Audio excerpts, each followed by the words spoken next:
이 밤에 주신 하나님의 말씀을 보겠습니다. 구약 성경입니다. 사사기 말씀입니다. 사사기 8장입니다. 375페이지에 있습니다.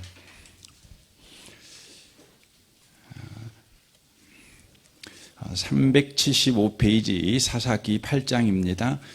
22절 말씀부터 말씀을 보겠습니다.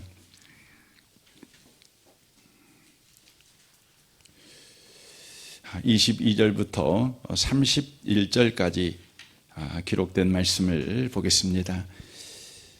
같은 목소리로 말씀을 읽도록 하겠습니다. 읽겠습니다. 그때 이스라엘 사람들이 기드온에게 이르되 당신이 우리를 미디안의 손에서 구원하셨으니 당신과 당신의 아들과 당신의 손자가 우리를 다스리소서 하는지라.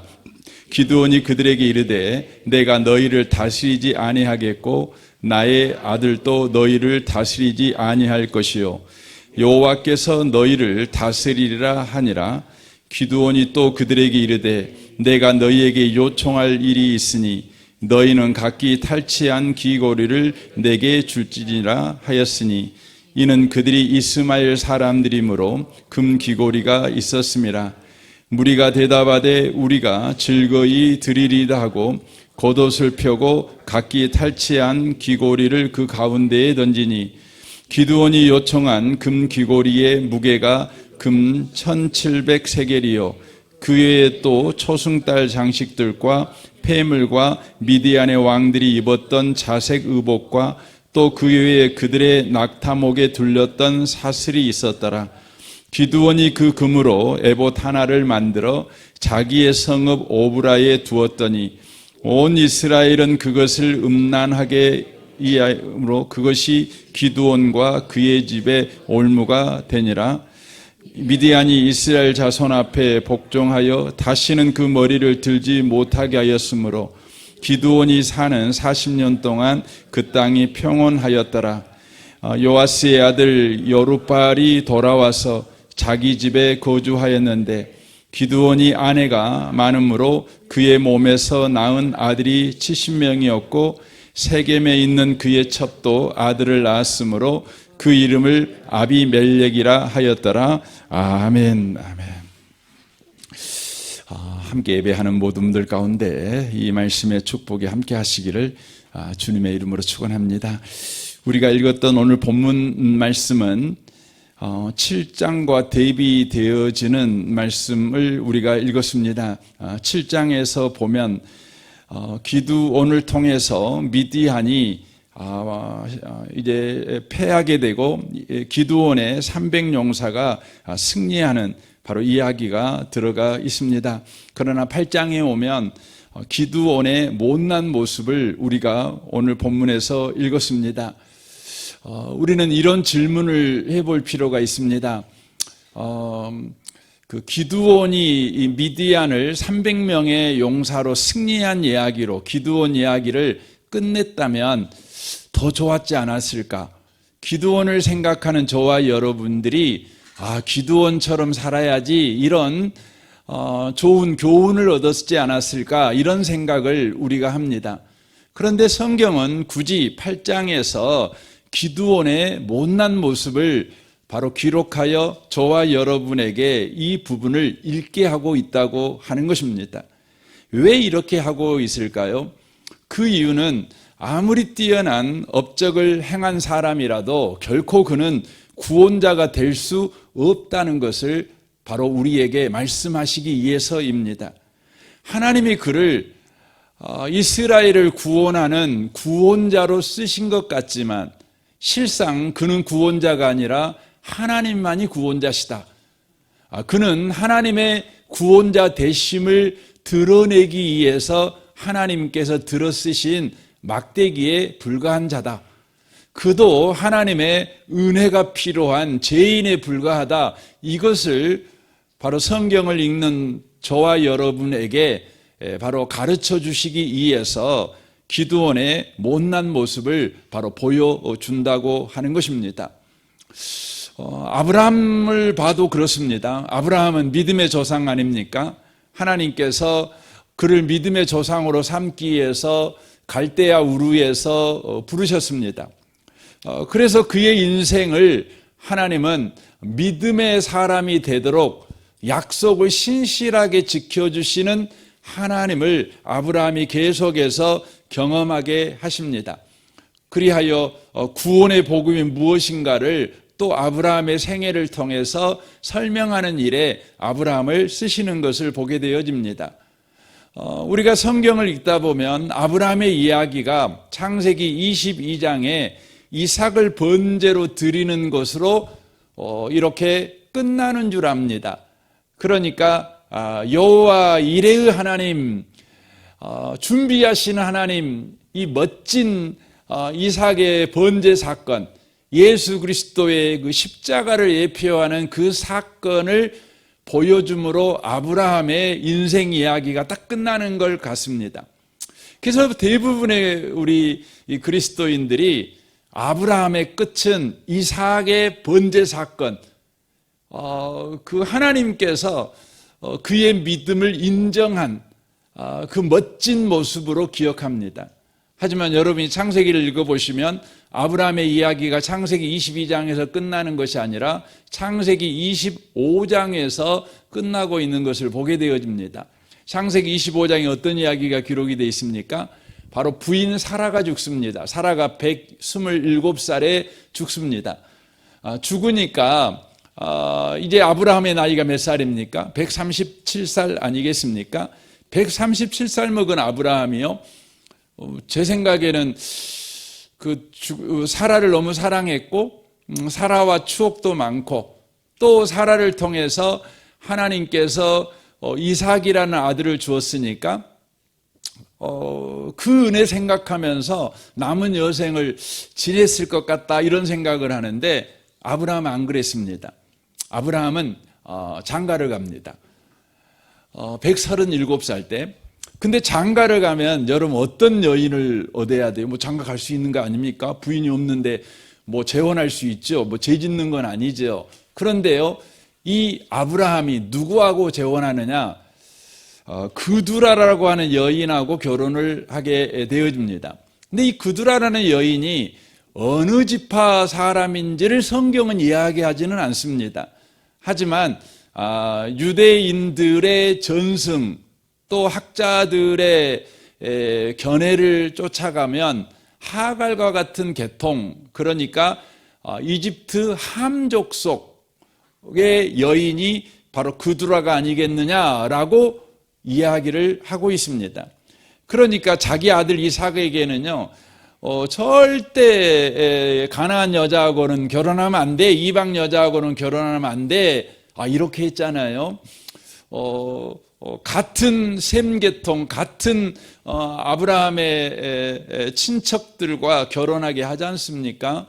그런데 아브라함은요, 137살 때 결혼을 하는데 이방 여자하고 결혼을 해요. 이방 여자하고. 그래갖고 아들을 몇 명 낳아요?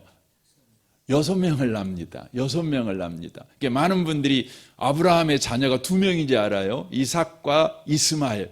안 그럽니다. 아브라함의 자녀는 8명입니다. 8명입니다. 그러니까 그 그두라라는 여인을 통해서 6명의 아이를 또 낳게 되는 것이죠. 그런데 이게 문제가 됩니다. 우리는 이스마엘과 이삭의 경쟁, 이스마엘과 이삭의 대적 관계만 생각을 합니다. 그러나 여러분, 그두라의 여인을 통해서 난 자녀들 가운데 누가 있느냐면 바로 오늘 본문에 나와 있는 이 이스라엘 민족을 괴롭힌 민족이 어느 민족이죠? 미디안 민족 아닙니까? 이 미디안 민족이 누구냐? 이 그두라의 여인에게서 난 자식이에요. 자식이 그두라, 그 미디안 족속이 되는 거죠. 그리고 후에 지금 이스라엘을 막 괴롭히는 그런 민족이 돼 있다고 하는 것이죠. 더 나아가서 아수르라고 하는 민족이 나오잖아요. 여러분, 아수르 민족이 얼마나 악독한 민족입니까? 그래서 여러분, 이스라엘 역사를 보면 이 아수르 민족이 북이스라엘을 멸망시키지 않습니까? 멸망시켜가지고 북이스라엘의 그 10개 지파를 여러분 흔적도 없이 다 없애버렸어요. 그래서 지금도요, 10지파가 어디가 있는지를 몰라요. 그래서 우리는 이스라엘 사람들을 뭐라고 그러죠? 유대인이라고 이야기해요. 유대지파만 지금 남은 거예요. 물론 그 베냐민 지파도 있죠.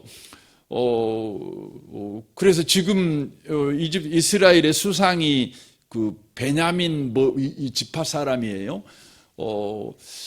그래서 모릅니다. 그 사건을 누가 하냐면 아수르라고 하는 종족이 북이스라엘을 멸망시켜 가지고 그들을 다 섞어버려요. 다 흩어버립니다. 그러니까 그런 일이 일어나게 되었다고 하는 것이죠. 과거에만 이스라엘을 괴롭힌 것이 아니에요. 현재 여러분들이 이스라엘을 볼 때 이스라엘을 괴롭히는 몇 개 나라가 있었잖아요. 뭐 가장 강력한 게 이란 아닙니까? 그리고 이란이 이제 시아파 이슬람 아닙니까? 그래서 시아파 벨트를 딱 형성했다고 그러죠. 이제 1년 전만 해도 이러면 이란하고 시리아 밑에 있는 뭐 하마스 또 헤즈볼라 사우디아라비아 밑에 있는 예멘이라는 나라가 있어요. 예멘 후티종 이것들이 그 시아파 벨트라고 해갖고 이스라엘을 계속 괴롭히고 있는 거죠. 근데 시리아가 여러분 뭐예요? 아시리아예요. 그러면 여러분 예멘은 누구냐? 여러분 예멘이라고 하는 이 종족은요, 바로 아브라함이 낳은 아들 가운데 역단이라는 아들이 있어요. 그 아들이 낳은 아들이 누구냐? 스바예요. 이 아브라함의 손자지요. 이 스바가 여러분 그 누구 조상이냐? 그러면 예멘 종족의 조상이 돼요. 예멘 종족이. 그러니까 이스라엘을 지금 괴롭히고 있는, 뭐 과거에도 괴롭혔고 힘들게 했던 사람들이 누구냐? 그럼 아브라함이 157의 노망이 들어서 그랬는가는 모르겠지만 믿는 자하고 결혼을 해야 되잖아요. 제가 생각할 때는 안 해도 될 것 같은데, 하려면 믿는 자하고 해서 정말 이삭을 협력해 돕고 이삭과 어깨동무하여서 하나님 나라를 확장해가는 그런 아름다운 후손을 낳았으면 좋겠어요. 근데요, 이방 여자하고 결혼해가지고 이삭의 후손을 지금도 괴롭히는 그런 못난 짓을 누가 했어요? 아브라함이 한 거예요. 이걸 통해서 뭘 보여주고 있는 거죠? 아브라함은 추앙받아야 될 대상이 아니에요. 아브라함은 하나님께서 은혜로 구원해 줘야 될 대상이에요. 하나님이 이 아브라함의 행한 대로 처벌하면 아브라함은 벌써 지옥 아루목이 있어야 돼요. 그런데 우리 하나님께서 아브라함을 은혜로 대하여 주시니까 지금 하나님 나라에 들어가 있죠. 하나님의 품속에 아브라함이 있는 것 아니겠습니까? 그러니까 아브라함의 인생을 통해서 뭘 보여줍니까? 한 인간이 열심과 헌신을 가지면 이대한 인간이 될 수 있다. 혹은 구원자가 될 수 있다. 이것을 보여주고 있는 것이 아니라 인간은 아무리 노력하고 애써도 인간은 절대 구원자가 될 수 없다. 구원자이신 하나님의 은혜로 구원받아야 될 대상이다. 이것을 보여주고 있는 것입니다. 이 다윗도 마찬가지입니다. 여러분, 다윗이 얼마나 대단한 사람입니까? 인간적으로 생각할 때 다윗을 보면 정말 같은 남자로서 부러울 것이 너무 많은 사람이에요. 여러분, 다윗은요, 쌈잘하지, 얼굴 잘생겼지, 그는 악기도 잘 다루지, 시도 잘 쓰지, 리더십도 뛰어나지, 대단한 사람입니다. 대단한 사람입니다. 그런데 이 다윗을 통해 하나님께서 다윗을 어떻게 쓰시죠? 바로 예수 그리스도를 바로 예표하는 모형으로 다윗을 쓰십니다. 그렇다고 해서 다윗이 구원자는 아니에요. 어떤 걸 통해 알 수가 있죠? 다윗은요, 여러분 우리아의 아내, 자기의 충성된 신하의 아내를 탐해가지고 간음죄를 범한 자고, 그것을 감추기 위해서 살인 교사죄를 범한 사람이고, 거짓말을 한 사람이에요. 얼마나 여러분 추잡한 일을 했는지 몰라요. 그러니까 다윗이 뭐 인간적으로 봐도 선한 일 한 거 있겠죠. 하지만 그가 한 악행과 여러분 근수를 달아보면 너무나 해래요. 그의 악행이 그의 선함을 완전히 잡아먹어버리고 그를 태평양 저 밑바닥까지 끌고 내려갈 만한 죄의 무게를 가지고 있는 것이 다윗이에요.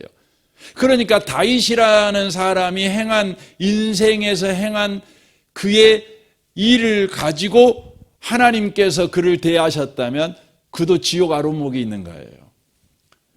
바로 다윗도 하나님의 은혜로 구원받은 사람이에요. 분명히 다윗을 통해 예수 그리스도가 누구인지, 바로 예수 그리스도의 십자가의 구원이 무엇인가를 다윗을 통해 하나님은 설명하셔요. 그를 설명하는 일에 다윗을 쓰셔요. 그렇다고 그래서 다윗이 예수님은 아니에요. 다윗이 구원자는 아니에요.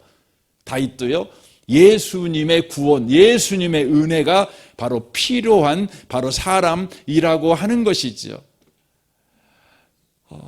노아도 마찬가지잖아요. 여러분 노아를 보면은요, 제가 참 성경을 보다 보면 참 노아 보면은 참 안타까워요. 왜냐하면 여러분 그 120년 동안 배 짓는다는 게 쉽나요? 쉬운 일이 아니잖아요. 사람들이 다 그 손가락질하고, 사람들이 다 바보, 그 노인네 미쳤다고 이렇게 그 노망 들었다고 이렇게 비난하고, 그럼에도 불구하고요, 이게 한 해가 아니에요. 120년 동안이잖아요. 여기서 120년 사신 분도 없잖아요. 네? 여러분 10년 동안 어떤 일을 계속한다는 게 얼마나 어렵습니까? 여러분 10년 동안 선한 일을 한다는 게요, 여러분 보통 어려운 거 아닙니다. 그렇지 않습니까? 여러분과 제가 해봐도 알지 않습니까? 여러분 결혼해 갖고 내가 결혼하면 내 남편 아침밥 내가 꼭 해줘야지. 10년 동안 아침밥 해준 여자가 몇 명이나 있어요? 없잖아요. 그 생각보면 얼마나 쉽습니까? 쿠쿠가 다 해주는 거. 그것도 안 해요. 그거 어렵습니다. 어렵습니다. 근데 노아는 자그마치 120년 동안 해요.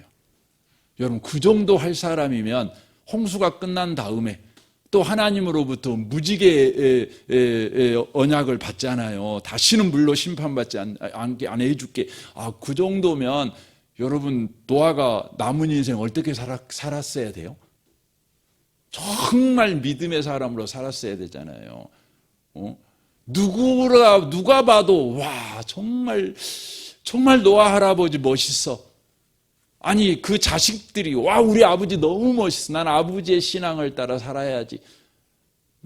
그러잖아요. 그렇게 돼야 되는데 여러분 홍수 후에는요, 자식들한테도 인정을 못 받았어요. 자식들한테도. 그러니까 함 같은 자식은 아버지가 평소에 얼마나 술주정 부리고, 그래서 여러분 성경을 자세히 보면 노아가 알코올 중독자였다는 걸 알 수가 있어요. 그 정도로 심각한 거예요. 심각한 거예요. 그러니까 평상시에도 그냥 막 그렇게 다니니까 얼마나 부끄러워요. 부끄러워요. 여러분 생각해 보세요. 어떻게 노아가 그럴 수 있을까?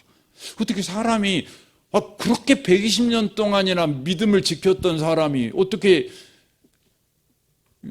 그렇게 바뀌어버릴 수 있을까? 우리 그런 의구심을 갖잖아요. 뭘 보여주는 겁니까? 여러분 노아 홍수 때 구원자는 노아가 아니에요. 여러분 방주이신 예수 그리스도시에요. 노아도 방주이신 예수 그리스도의 은혜로 구원받은 사람이에요. 그가 행한 대로 하나님이 처벌하셨다면 그도 홍수 났을 때에 죽어버린 그 사람들과 똑같이 고깃밥이 돼야 돼요. 물고기밥이 돼야 돼요. 그러나 하나님의 은혜로 하나님께서 그를 살려주신 것이죠. 모세도 마찬가지입니다. 그러므로 저와 여러분이 놓치시면 안 돼요. 성경에 나와 있는 모든 인물들이요, 구원자가 아니에요. 그들은 구원이 필요한, 바로 구원자가 필요한 사람들이었다는 거죠. 이것은 여러분 성경 속의 인물들만 그럽니까? 아니죠. 저와 여러분의 이야기입니다. 저와 여러분의 이야기예요. 저와 여러분이요, 신앙생활하면서 많은 사람들한테 인정을 받을 만한 대단한 일을 한 일이 있죠. 아, 당신 없으면 우리 교회 망해. 당신 없으면 이 일 안 돼. 당신이 기도하니까 이렇게 우리 교회가 됐지. 당신이 헌신해 주니까 우리 가정 이렇게 됐지. 뭐 이런 말을 들을 만한 그런 훌륭한 인생을 여러분이 산 것이 있을 것입니다. 그럴지라도 여러분은 교회의 구원자가 아니에요.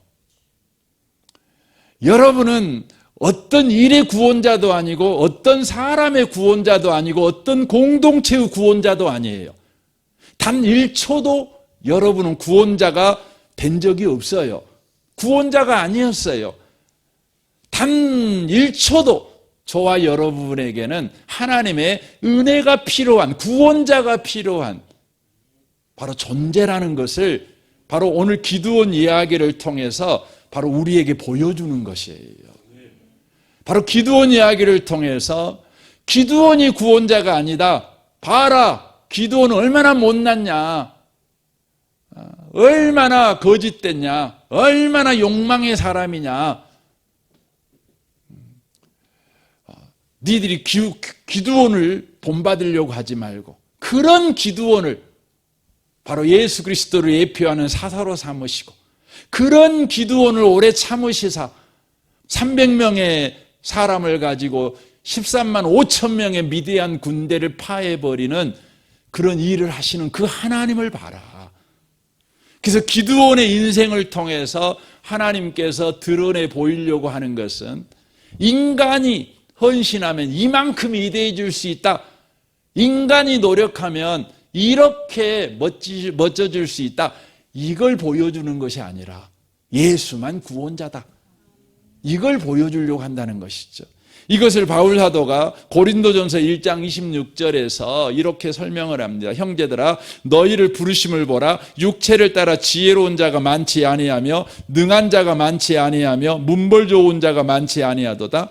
그러나 하나님께서 세상에 미련한 것들을 택하사 지혜 있는 자들을 부끄럽게 하려 하시고 세상에 약한 것들을 택하사 강한 것들을 부끄럽게 하려 하시며 하나님께서 세상에 천한 것들과 멸시받는 것들과 없는 것을 택하사 있는 것을 폐하려 하시나니 이는 아무 육체도 하나님 앞에서 자랑하지 못하게 하려 하심이라.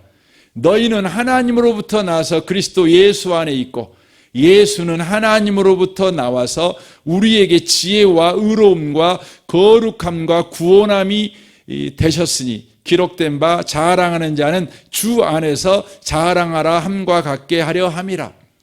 여러분과 저를 예수 믿게 하시고 이렇게 인생을 살아오게 하시는 것, 저와 여러분이 신앙생활하게 하시는 것, 이렇게 인생이라는 것을 신앙으로 살아가게 하시는 중요한 목적은 뭐냐면 인간의 위대함을 바로 보여주기 위해서가 아니라 예수를 보여주기 위해서, 예수만 구원자다, 이걸 보여주기 위해서 바로 저와 여러분을 예수 믿게 하셨고 모세를 예수 믿게 하셨고 노아를 예수 믿게 하시고 아브라함과 솔로몬과 오늘 본문에 나온 기드온을 바로 예수 믿게 하셨다, 이렇게 말씀하는 것입니다. 기드온은 사사로서 구원자이신 예수 그리스도의 역할을 그가 맡은 자죠. 예수 그리스도가 어떤 분인가를 보여주는 역할을 맡은 사람이지요.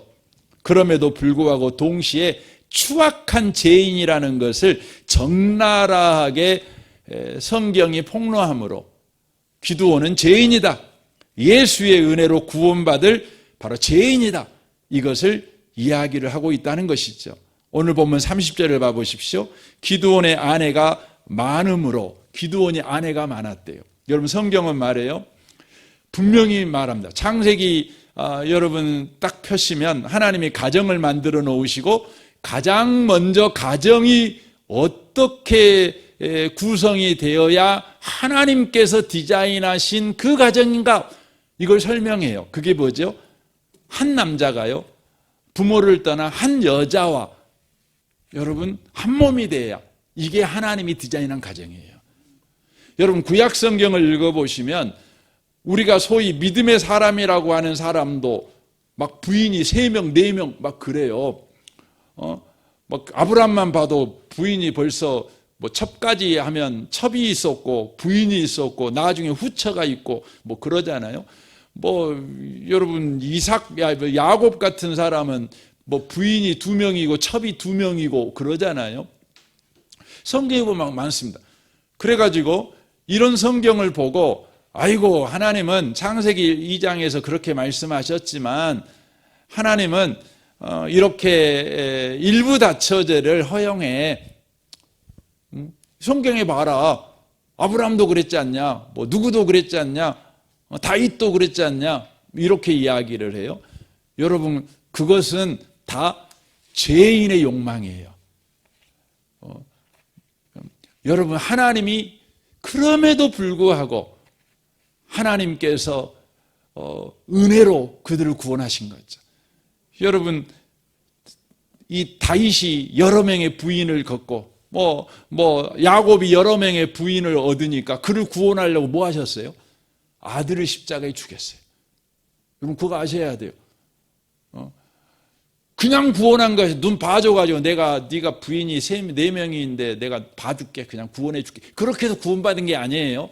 자기 아들을 십자가에 피 흘려갖고 구원하신 거예요. 여러분 그거 믿으셔야 돼요. 그러니까 여러분 성경에 믿음의 사람들이 막 부인이 많다 그래갖고 그럴 수도 있지 하고 여러분이 낮은 수준의 그런 성 개념, 가정 개념을 가지시면 안 돼요. 기드온이요 아내가 많았어요. 그래갖고 몸에서 낳은 아들이 몇 명이에요? 70명이에요. 70명. 여긴 딸이 몇 명인지는 안 나왔어요. 뭐 딸이나 아들이 70명이면 딸은 얼마나 또 많이 낳겠어요? 모대도 반틈만 잡아도 35명만 잡아도 아들 딸로 한 몇 명이에요? 100명이 넘는 거예요. 어떤 사람이 할 일이 없어갖고 그 애를 100명 낳으려면 부인이 몇 명이 필요할까 하고 계산을 해봤더니 최소한 20명이 필요하대요. 부인 20명이 필요하대요. 그랬어요. 그러니까 기드온이 자그만 집 부인이 20명이었다니까요. 여러분은 300용사 가지고 그 13만 5천 명을 이긴 것만 기억하죠. 와, 기드온 믿음 좋아. 대단해. 이렇게만 생각하지요. 아니에요. 완전 기드온은 정말 더러운 인간이에요. 추잡한 인간인 거예요. 부인을 20명이나 데리고 자식을 여러분 100명을 낳은 거예요. 여러분 생각을 해보세요. 자식 100명 낳으면 자식들 먹여 살려면 어떻게 해야 돼요? 어떻게 해야 되겠어요? 그럼 자식을 100명이 된다. 그럼 100명 되는 자식을 먹여 살리려면 어떻게 해야 돼요?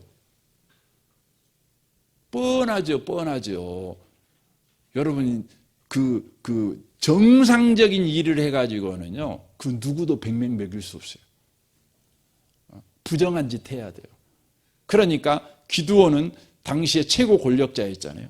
최고 권력자의 그 권력을 가지고요 여러분 100명이나 되는 자식들 호요식하게 살게 하려면 얼마나 부정부패하고 얼마나 뇌물 많이 받고 그 짓 해야 되잖아요. 그 짓 한 거예요. 또 봐보세요. 31절 보세요. 세겜에 있는 첩도 아들을 낳았어요. 부인만 한 20명 되고 첩도 있었는데 아들을 낳았어요. 그래갖고 그 아들 이름을 뭐라고 지었냐면 아비멜렉이라고 지었어요. 여러분 아비멜렉이라는 뜻이 뭐냐면 내 아버지가 왕입니다 라는 뜻이에요. 내 아버지가 왕입니다. 이게 아비멜렉이에요. 그러니까 기드온이 자기 자식을 이름을 지을 때 내 아버지가 왕입니다 라는 뜻을 가진 아비멜렉의 이름을 지었어요. 그 말은 뭐예요? 기드온이 왕이다 이 말이에요. 내가 왕이다 이 말이에요. 내가 왕이다. 여러분 하나님은 기드온을 사사로 세웠지 왕으로 세운 적이 없어요. 왕으로 세운 적이 없습니다. 그런데 기드온은 스스로 자기를 왕관을 씌워갖고 나 왕이다 이렇게 태는 안 냈어요. 하지만 이미 그의 욕망 안에 뭐가 되는 욕망이 있었어요? 왕이 되는 욕망이 있었어요. 그래서 자식 이름을 뭐라고 지었다고요? 아비멜렉. 내 아버지가 왕입니다. 이렇게 지었다는 거죠. 지었어요. 근데 다윗이 이렇게 기드온이 기고만장한 이유가 있었어요. 여기 사사기 8장 22절을 봐보십시오. 때에 이스라엘 사람들이 기드온에게 이르되 당신이 우리를 미디안의 손에서 구원하셨으니 당신과 당신들의 아들과 당신의 손자가 우리를 다스리소서 이렇게 말합니다. 그러니까 기드온 사람들이 와서 이렇게 적은 군대를 가지고 미디안을 이겼으니까 당신이 나 왕 되십시오. 아니 당신만 왕 되지 말고 당신의 아들도 당신의 손자도 그러니까 기드온의 왕국을 만들으십시오. 이렇게 말을 한 거예요. 그랬더니 기드온이 어떻게 합니까? 23절 보십시오. 기드온이 그들에게 이르되 내가 너희를 다스리지 못하겠고 나의 아들도 너희를 다스리지 아니할 것이요 여호와께서 너희를 다스리시리라 이렇게 말해요. 굉장히 그 믿음 좋은 이야기를 하잖아요. 아니다 그래요. 그래놓고는 지 아들 이름 뭐라고 지어요? 아비멜렉이라고 지은다니까. 그러니까 말로는 그렇게 해요. 입으로는 그렇게 하는데 마음의 욕망은 자기가 왕이 되고 싶었어요.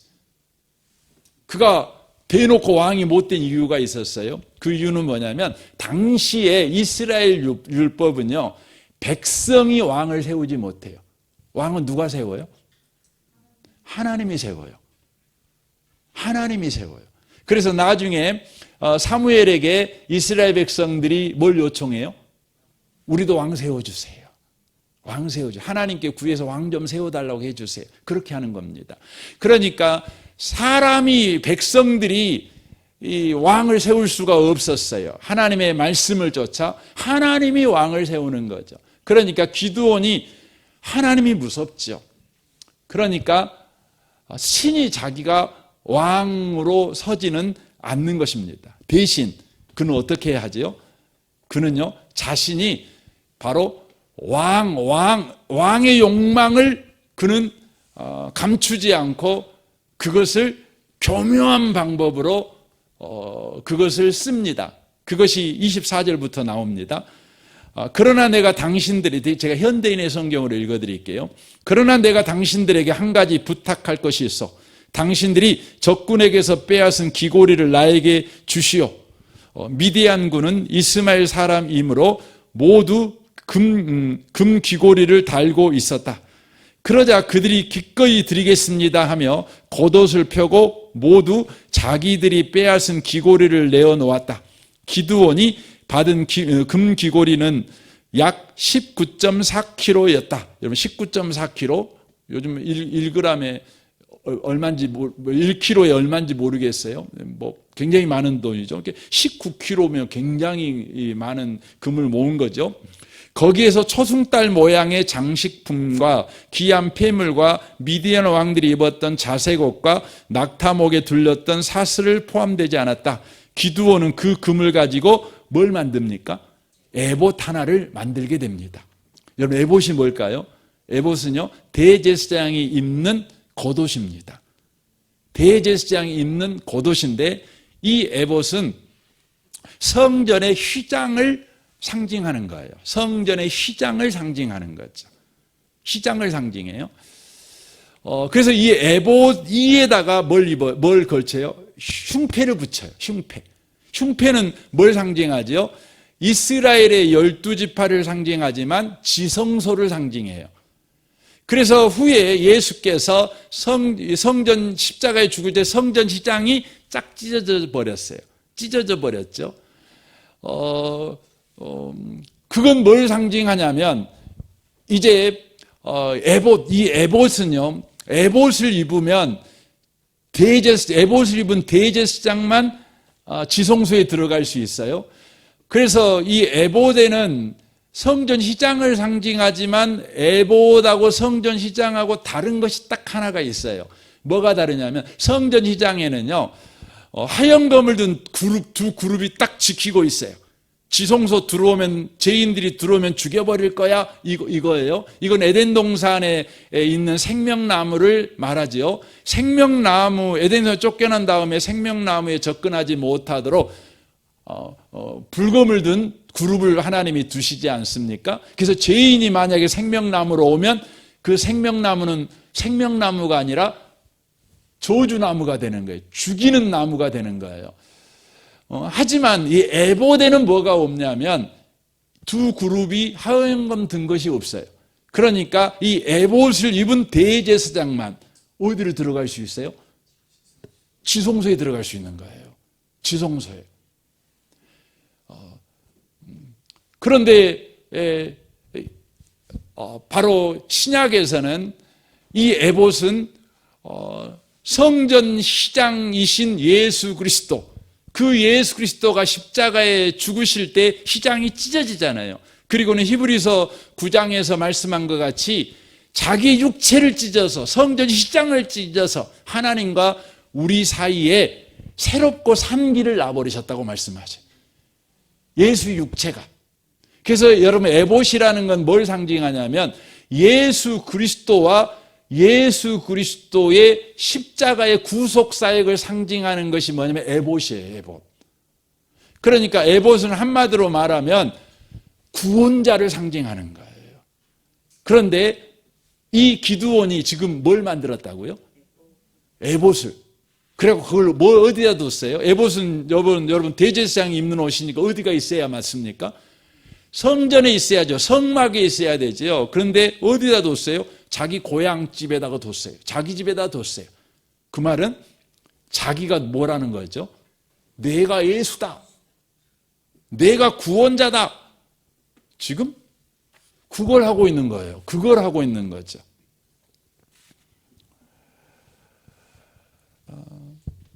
그러니까 기드온은요, 자기 자신이 하나님의 도움 없이는 아무것도 할 수 없는, 그러니까 포도주 틀 속에 들어가갖고 미디안 사람들을 향해 벌벌 떨면서 타작을 해야만 되는 그런 무능한 존재, 겁쟁이인 존재에 불과한 기드온이었지만 하나님의 은혜로 그냥 300명 됐고 13만 5천 명을 이겨버린 후에요, 망각한 거예요. 하나님의 은혜로 그걸 이긴 자가 된 것이 아니라 자기가 잘나고 똑똑하고 유능해갖고 그 미디안을 이긴 줄로 착각한 거죠. 그리고 주변 사람들이 기드온하고 열광해 주니까 그 체면에 빠져가지고 자기가 진짜 구원자가 된 줄 알아요. 그래가지고 왕이 돼달라고 하는 이스라엘 민족 백성들의 요구를 입으로는 거부하고는 왕보다 더 높은 자리인 구원자의 자리를 지금 기드온이 탐하고 있는 거예요. 탐하고 있는 것입니다. 지금 이것을 지금 폭로하고 있는 거예요. 인간이라는 존재는 틈만 놓으면 하나님 자리를 노리는 자들이다. 그러니까 인간이라는 존재는 하나님의 은혜가 없으면 다 지옥 간다, 다 망한다, 저주 아래 있을 수밖에 없다. 스스로 지옥 불구덩이 속으로 걸어 들어가고 있는 게 인간이다. 그런데 이런 인간 기드온을 우리 하나님의 은혜로 움켜잡아가지고 그를 구원하셨다. 이걸 지금 여기서 보여주고 있는 거죠. 저와 여러분도 마찬가지입니다. 저와 여러분은요, 쥐꼬리만한 자랑할 것만 있어도요, 또 그것을 누군가가 옆에서 막 인정해 주잖아요. 막 부추겨 주잖아요. 그러면요, 저와 여러분이 내가 잘나가지고, 내가 똑똑해가지고, 내가 뭐 기발난 아이디어를 가지고 뭔가를 해낸 사람으로 착각해가지고요, 저와 여러분이 스스로 여러분 에봇을 만들어요.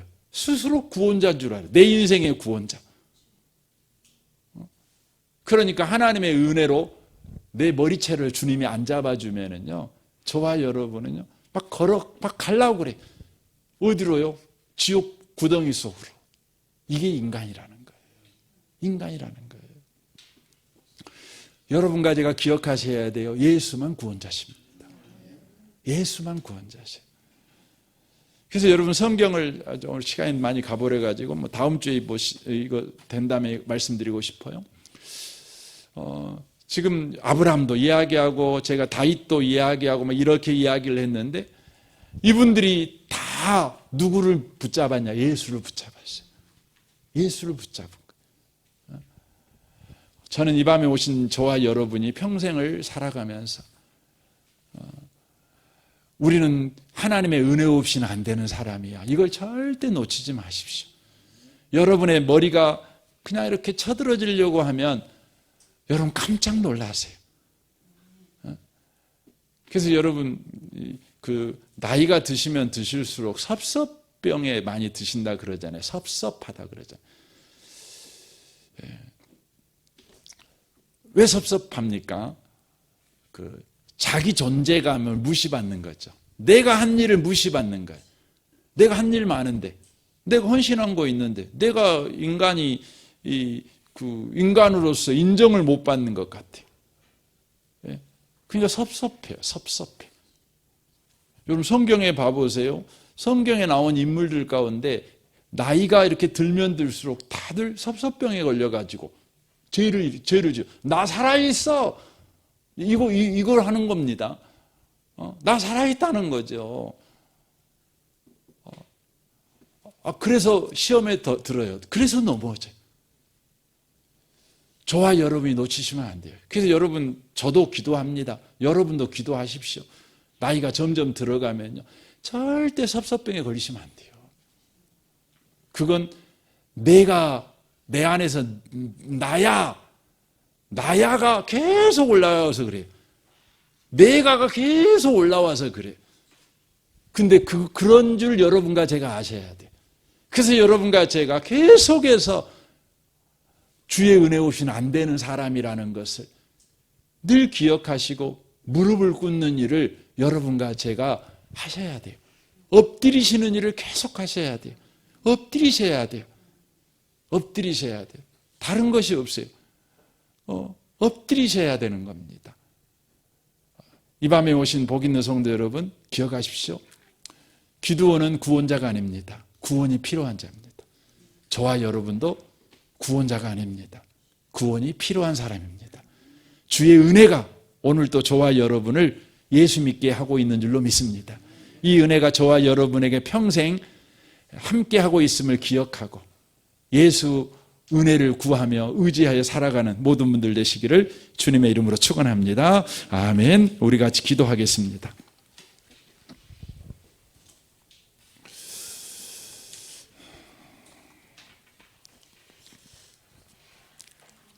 오늘 말씀을 우리 생각하며 이 밤에 기도했으면 좋겠습니다. 그렇습니다.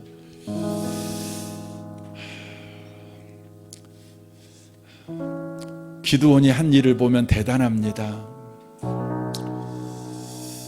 저는 목사니까 목회자들을 봅니다. 대단한 일을 하신 목회자들을 봅니다. 그런데 그런 일 하신 분들이 은퇴 무렵이 되면 다 넘어지는 걸 많이 봅니다. 뭐 다 넘어지는 건 아니죠. 그래도 끝까지 엎드리신 분들이 계시죠. 여러분과 제가 뭔가 대단한 일을 했다는 것은 굉장히 위험할 수도 있습니다. 주님, 평생에 예수 없이는 내가 못 살겠어요. 예수 없이는 나는 안 돼요. 주님, 그 은혜 주십시오. 내가 고개를 쳐들려고 할 때마다 주님, 내 목을 쳐주십시오.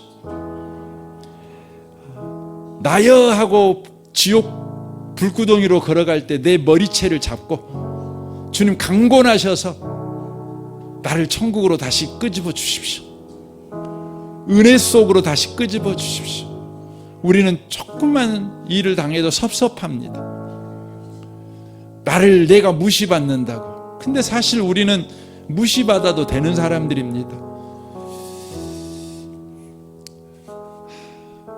우리가 내놓을 것이 없거든요. 내놓을 수 있는 것은 다 죄밖에 없습니다. 마귀가 좋아하는 것밖에 없습니다. 하나님이 좋아하는 거 하나도 없습니다. 그러니까 예수의 피로 내 인생을 덮어버리셔야 합니다. 다 구더기밖에 없습니다. 주님, 그렇습니다. 주의 은혜만 내 인생을 덮어주기를 원합니다. 평생에 이 귀한 은혜를 놓치지 않고 그렇게 무릎으로 살아가는 우리가 되게 하시고 엎드려 사는 우리가 되게 도와주십시오. 도와주십시오. 주님, 우리 좀 불쌍히 여겨주십시오. 틈만 나면 고개 쳐들고, 틈만 나면 주님 교만하고, 틈만 나면 우리가 얼마나 못난 짓 한지 모르겠습니다. 주여, 불쌍히 여겨주시고 주의 은혜로 덮어주십시오. 우리 같이 한번 이 시간, 우리 각자 좀 기도하는 시간을 좀 잠시 가졌으면 좋겠습니다. 기도하겠습니다. 오 하나님 아버지, 그렇습니다. 주님, 그렇습니다. 우리는 주의 은혜 아니면 살아갈 수가 없습니다. 주님, 엎드려야 살 수 있는데, 무릎을 꿇어야 살 수 있는데, 주님, 조그만한 칭찬만 들어도, 조그만한 인정만 받아도 우리는 언제나 나여 하고 고개를 쳐드는 자입니다. 교만한 자입니다. 나 없으면 교회가 어려워질 거라고, 나 없으면 가정이 어려워질 거라고, 나 없으면 내 자녀가 어려워질 거라고, 이런 교만한 말을 우리가 하고 교만한 마음을 먹습니다. 주님, 우리는 구원자가 아닙니다. 우리는 늘 구원이 필요한 자입니다. 예수가 필요한 자입니다. 은혜가 필요한 자입니다. 주님, 우리의 행동 가운데 내놓을 것이 하나가 없습니다. 하나님을 기쁘시게 할 것이 없습니다. 마귀가 좋아하는 것밖에 없습니다. 세상이 좋아하는 것밖에 없습니다. 예수의 보혈피가 덮여져야 되는 것입니다. 온갖 벌레들이 우글거리는 것밖에 없습니다. 냄새나는 것밖에 없습니다.